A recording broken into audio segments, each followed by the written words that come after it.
For 2 weeks, the Empire Files team traveled the West Bank and Palestine. What we saw was one of the biggest human rights disasters on the planet. A brutal and growing military occupation that thrives off U.S. sponsorship, soon to be strengthened even more by another $38 billion in U.S. tax dollars, the largest military aid deal in history.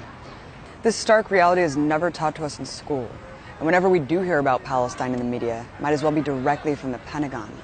It's a place the majority of Americans only get a first-hand look at on so-called birthright tours, which sell Israel as a fun, peace-loving country, living under threat of genocide from Muslims. The side we saw was very, very different. But the truth is actually much clearer. And before we show you what we saw on the ground, we must go back to understand the real history of how things got to where they are today. Many people have seen this famous map, showing the ever-shrinking borders of Palestine. But likely far less people could explain why the borders have changed so dramatically. Each phase and the stories behind them are essential pieces to a puzzle that we're told is just too complicated. First, how did these original borders of Palestine form, from the Jordan River to the Mediterranean Sea? The countries of the modern Middle East were once the same swath of territory owned by the Ottoman Empire. Of the nearly 500,000 people living in Ottoman Palestine, 75% were Muslim, 20% Christian, and 5% Jewish. Nearly 100% were Arab. Its cities, especially Jerusalem, were buzzing hives of Arab art and culture, a destination for intellectuals across the Middle East. Before Palestine had borders, it was a recognizable nation, its cultural identities distinct, with deep roots in the land. But plans for that land were being made elsewhere in the world. In the late 1800s, it was being eyed to be colonized. In the United States, Europe, and Russia, anti-Semitism was a dangerous and growing force. Mob killings of Jewish people were a regular occurrence. In this climate of terror began what is known as Zionism, or the belief in an exclusively Jewish state to be established somewhere in the world. From its founding through the first half of the 20th century, the Zionists remained an extremely small minority among Jewish people. The ideology was rejected by both religious and secular Jewish people, who agreed that anti-Semitism was a great danger, but that they should organize to defeat it in their home countries, rather than by mass exodus to another people's land. Many argue that exporting entire Jewish populations from Europe was in essence acquiescing to the demands of anti-Semites. But Zionism, however marginalized, became a fervent political movement, led by its proclaimed father, Theodor Herzl, an Austrian atheist. While first considering Argentina and Uganda as a homeland, the Zionist movement claimed rights to what it called Greater Israel, which includes all of Palestine and part of today's Lebanon, Jordan, Syria, Iraq, and Egypt. Their right to this land was based on the ancient biblical kingdoms of the Old Testament, which disappeared 600 years before the birth of Jesus. Herzl's job became jet-setting around the world, lobbying those in power he thought would be sympathetic to his project. The Zionists, more than anything, needed money to fund settlements, and ultimately a decree from the world's colonial powers. Herzl wrote to the Grand Duke of Baden, "If it is God's will that we return to our historic fatherland, we should like to do so as representatives of Western civilization and bring cleanliness, order, and well-established customs to this plague-ridden, blighted corner of the Orient." The early Zionists promised to make Palestine a vanguard against barbarism, aka an extension of Western military power, and build highways of the civilized peoples, aka trade for European millionaires. The center of the campaign for the creation of Israel was the slogan, "A land without a people, for a people without a land." The assertion that there were no people in Palestine prior to Zionist settlements became the keystone of their policies. They were always very well aware of the people there. In the words of another leading Zionist, Israel Zangwill, Palestine is not so much occupied by the Arabs as overrun by them. From its inception, political Zionism was not only a plan for colonization and expansion, but one of expulsion of the land's indigenous inhabitants. Much of historic Palestine was semi-feudal, with farmers living and working on land owned by wealthy individuals who lived far away and fancy cities of Syria and Jordan. Zionist settlers began purchasing this land in 1882. Many evicted its indigenous people to build the first settlements. Despite Jews, Muslims, and Christians living in relative harmony for thousands of years, this sprouted immediate tension and conflict. With the Zionist project getting a slow start, a new opportunity presented itself with the outbreak of World War I. Herzl and his partners knew the victors would be slicing up the colonies of the losers, which included Palestine. Aristocrats from Great Britain, France, and Russia were secretly carving up the Middle East amongst themselves. The infamous Sykes-Picot Agreement drew new borders, creating Jordan, Lebanon, Syria, and the first formal borders of Palestine. It was put under British colonial control. Riots in Jerusalem protested the takeover by yet another empire. With Ottoman Palestine becoming British Mandate Palestine, the Zionist movement had won a major step. With the flick of a wrist, a small group of British lords issued the Balfour Declaration, pledging to help achieve this objective. The British made it much easier for well-funded settlement projects to take more Palestinian land, dispossessing even more people. Yet Zionists' aim for a homeland in all of Greater Israel, without the indigenous Arabs, was still driving them. In 1919, a U.S. envoy reported, the Zionists looked forward to a practically complete dispossession of the present non-Jewish inhabitants of Palestine. Settlers had now become 10% of the population, growing with large donations from Western tycoons. The settlements had already created a refugee crisis. This photo from 1929 depicts a rally in Syria of Palestinian refugees, of which there were 50,000. With this new backing, the colonial project picked up its pace, purchasing even larger chunks of earth from the feudal landlords and creating small pockets of territory. Leader in the settlement movement, Ben-Gurion, who would become Israel's first prime minister and mascot for Tel Aviv's airport, wrote about the early days. We were not just working. We were conquering land. We were a company of conquistadores. From 1920 to 1939, the settler population rose from 10 to 30%, and there was no confusion about what they were there to do. As Gurion himself said, we must expel the Arabs and take their places.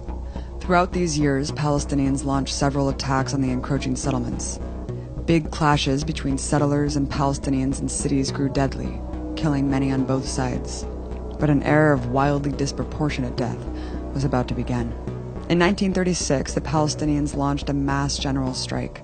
Protests lit up in numerous cities, and the strike held strong for 6 months.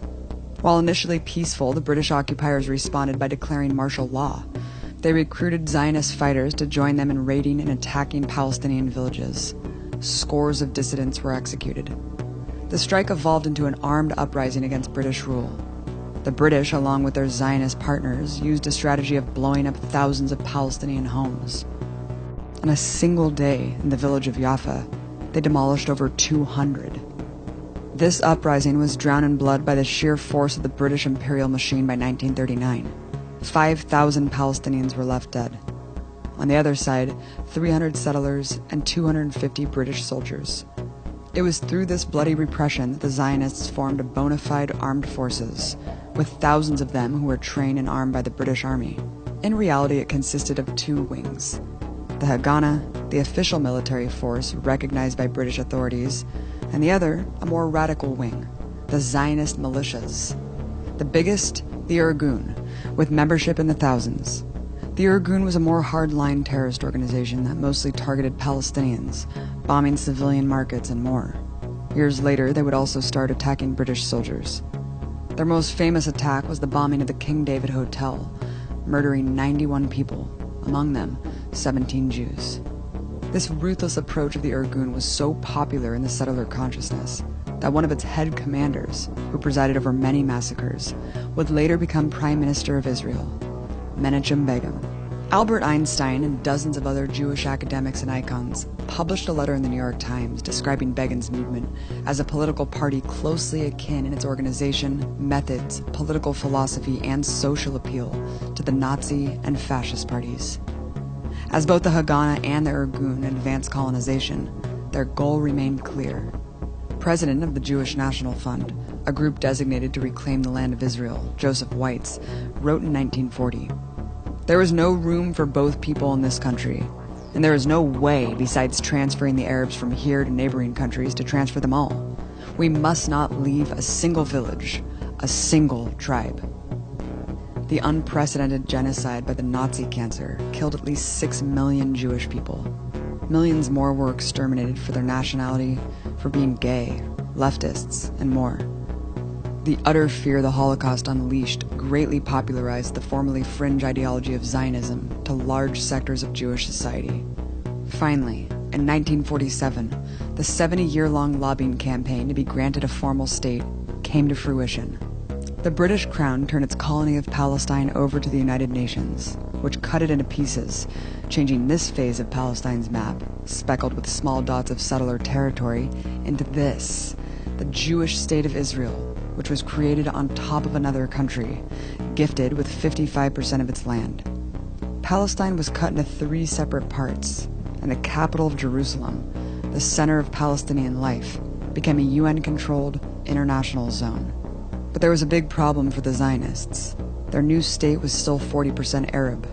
This was an unacceptable notion for Ben-Gurion and other Israeli leaders, who stated, "There can be no stable and strong Jewish state so long as it has a Jewish majority of only 60%. The audacious act of plopping a European settler state on top of an Arab country while excluding the native population from the discussion and decision sparked outrage throughout the Arab world. Resistance to it escalated into a full-blown war in 1948. Months after the war began, the Haganah and Irgun launched a joint campaign to address another problem, called Plan Dalet. Plan Dalet targeted the most passive, peaceful communities so that all Palestinians would flee.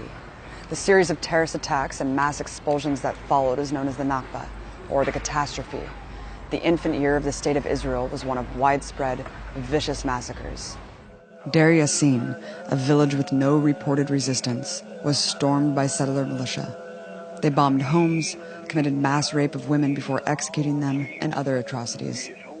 One child survivor tells the harrowing account of his entire family being lined up and shot, including his mother, as she breastfed her newborn baby.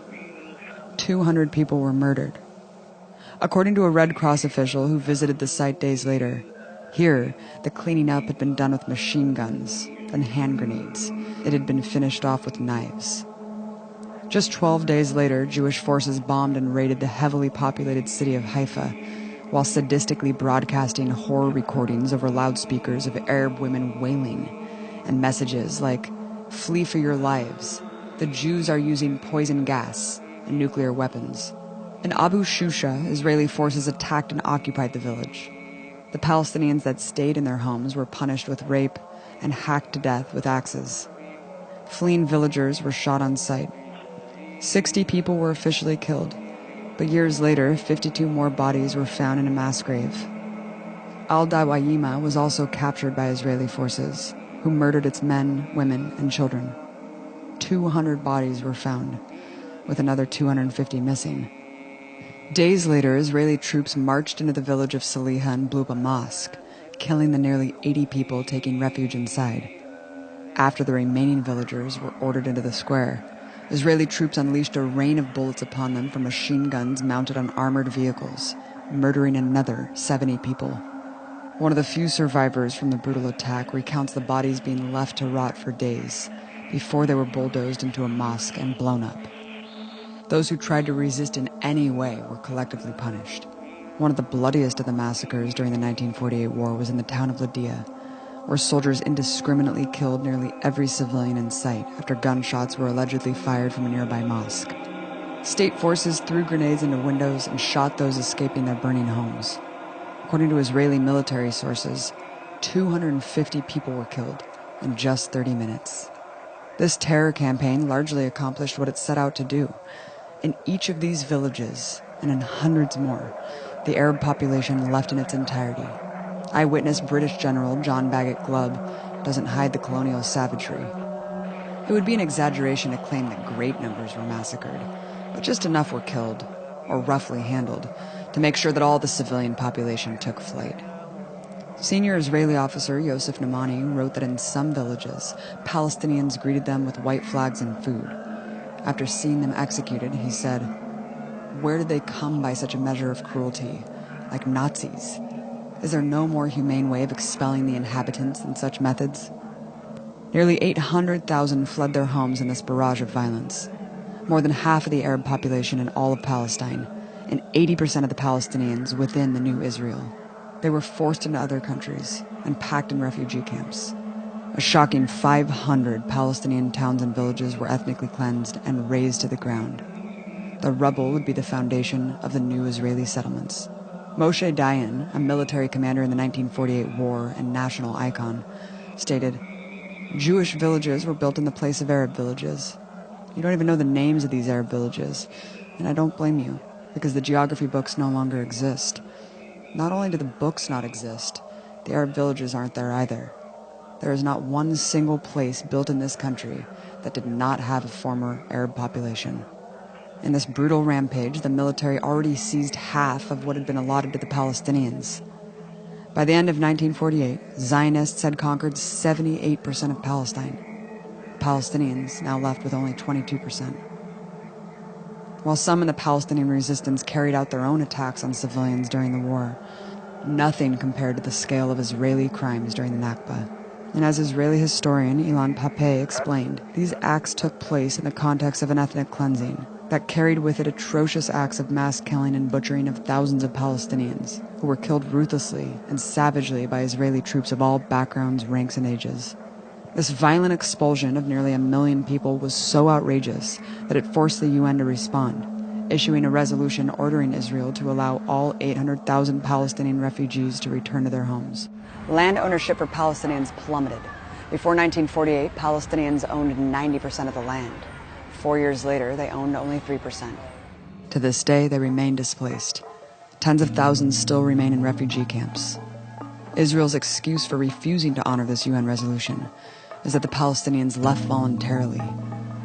For those who remain inside the borders of Israel, the new regime codified into law the superiority of Jewish settlers. Israel legalized the theft of Palestinian homes and land, limited political participation, and implemented a separate set of rights. Arab areas were occupied by the military and subjected to curfews. Many were arbitrarily arrested and deported. While the settlers were depopulating the land of Arabs, they also needed to repopulate it with Jews. Fear of anti-Semitism around the world was the main driver. After the 1948 war, Jews in Arab countries were targeted by a rash of anti-Semitic violence, but some in the Zionist project were even willing to sacrifice their own. From 1951 to 1952, there was a series of bombings in Baghdad, Iraq, against synagogues and other Jewish targets, causing dozens of casualties. A group called the Zionist Underground was found responsible by the pro-Western Iraqi government. This is confirmed by former CIA officer Wilbur Crane Eveland, writing, "In an attempt to portray the Iraqis as anti-American and to terrorize the Jews, the Zionists planted bombs in the U.S. Information Service Library and in the synagogues. Soon, leaflets began to appear urging Jews to flee to Israel. Most of the world believed reports that Arab terrorism had motivated the flight of the Iraqi Jews, whom the Zionists had rescued, really just in order to increase Israel's Jewish population." In 1954, a similar operation was carried out by the Israeli government itself, this time for regional ambitions in Egypt. They orchestrated a number of bombings on U.S. and British civilian targets, planning to blame Arabs and communists. Throughout the 1950s, Israeli military power had grown quite formidable, armed primarily by France. It dutifully used these weapons to aid French and British imperialism, including the invasion of Egypt to try to topple pan-Arab president Gamal Nasser in 1956. But as Israel ran away in defeat, like a petulant child, it demolished any building it could along the way. This earned the eye of the U.S. empire. Recognizing Israel's value against nationalist movements like Nasser's, the U.S. became its main military financier and pledged its own military to protect Israel. By 1967, Israel was a far stronger military machine, with monstrous American forces standing behind it. But even Israel's main ally was not safe from its brutal belligerents. That year, unmarked Israeli warplanes and torpedo boats aggressively attacked a U.S. Navy ship in international waters off the coast of Egypt. The relentless barrage on the USS Liberty, which had an American flag raised high, lasted for an entire 2 hours. 34 people were killed and 174 wounded. According to an NSA report, U.S. officials believed it was impossible for this to be a mistake, and that Israel intended to sink their ship and blame it on Egypt to goad the U.S. into invading. The attack was part of another ambitious land grab by Israel in what became known as the Six-Day War, the next chapter of Zionist expansion. Israel launched surprise attacks on Egypt, Syria, and Jordan. It invaded all of Palestine's remaining 22% of land. The official rationale for this major act of aggression was one of preemption, that the Jewish population in Israel was on the verge of being killed en masse by the Arab countries surrounding them. Many Israeli officials acknowledged that it was just propaganda, including top military commander during the war, General Mattiyahu Peled, who was quoted in Haaretz admitting, "The thesis that the danger of genocide was hanging over us in June 1967 and that Israel was fighting for its physical existence is only a bluff." The colonial superpower charged at lightning speed, showering the land with napalm. In less than a week, close to 40,000 Arabs were killed, many of them civilians in crowded cities that were firebombed and overrun by Israeli tanks. By contrast, under 800 Israeli soldiers were killed, along with 20 civilians. At the end of those 6 days, a new map emerged, closer to the greater Israel that the Zionists had always dreamed about. They conquered the Sinai Peninsula of Egypt, the Golan Heights of Syria, and the rest of Palestine. Another 300,000 Palestinians were made refugees during that short time. Many of them had already been made refugees once before, during the Nakba. While they had to ultimately return the Sinai to Egypt, the territory that Israel seized in this war remains under their control today. The map shows the existence of Palestinian territory. All of it is still subject to Israeli military occupation and law. Hundreds more legal settlements have also chewed holes in the map, reducing actual Palestinian landmass to almost nothing. While the occupation that continues today is presented as simply security measures to protect the Israeli state from terrorism, it is the same expansion and conquest that's marked the last century. In the face of unimaginable brutality all of these years, the Palestinian people have carried out their most powerful tool of resistance, continuing to exist, keeping their roots firmly planted in the land, where every possible weapon is used to expel them. And they've shown that heroic resilience will never die.